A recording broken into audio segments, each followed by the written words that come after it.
Welcome to Seemanchal diary. Seemanchal diary में आपका स्वागत है।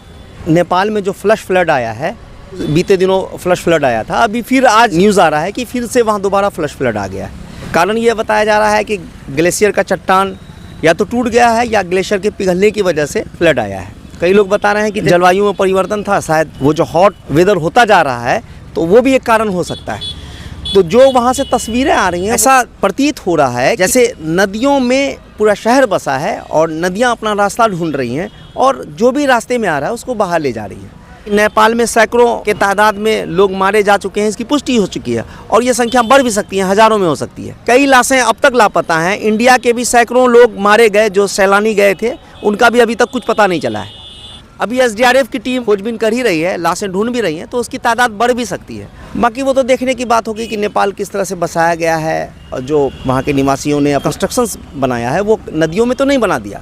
अगर आपको याद हो 2017 में अररिया में भी फ्लश फ्लड आया था जिसमें काफ़ी तबाही मची थी और काफ़ी पानी अचानक से आ गया था। बात यह है कि अगर आप नदियों के रास्ते में घर बना लीजिएगा तो नदियाँ तो अपना रास्ता बनाएंगी।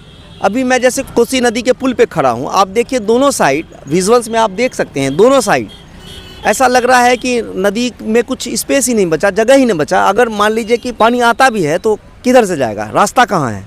रास्ता तो कुछ भी नहीं है, क्योंकि ये सारी ज़मीनें रजिस्ट्री हो रही हैं। तो जाहिर सी बात है ये इंक्रोचमेंट तो नहीं है, लोगों की ज़मीन है। तो सरकार के पास दूसरा प्लान क्या है, प्लान बी क्या है?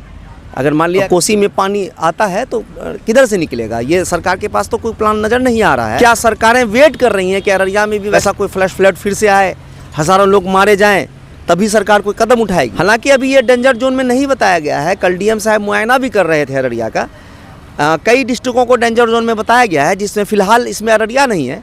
लेकिन कब आ जाए, इस साल ना हो, अगले साल हो, कभी हो, क्योंकि अब तो जलवायु परिवर्तन है। ग्लेशियर कभी भी पिघल सकता है, ग्लेशियर की चट्टान कभी भी टूट सकती है और जिसके वजह से आपको फ्लश फ्लड का सामना किसी भी महीने में करना पड़ सकता है। ये सोचने की बात है, ये अररिया के अवाम भी सोचें, सिस्टम में बैठे लोग भी सोचें कि आखिर कोसी नदी का जो रास्ता है वो है कहाँ।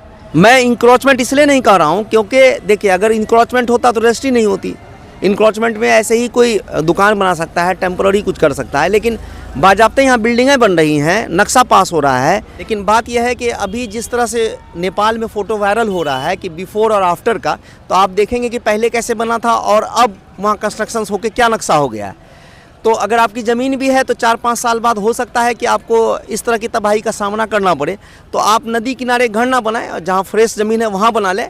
आपकी ज़मीन है, हो सकता है सरकार भी मुआवजा करे लेटर ऑन आपको और इस ज़मीन को इंक्रोच करे, आपसे खरीदे। फिलहाल इतना ही इस वीडियो में। दीजिए इजाज़त, मिलते हैं किसी अगले वीडियो में। धन्यवाद।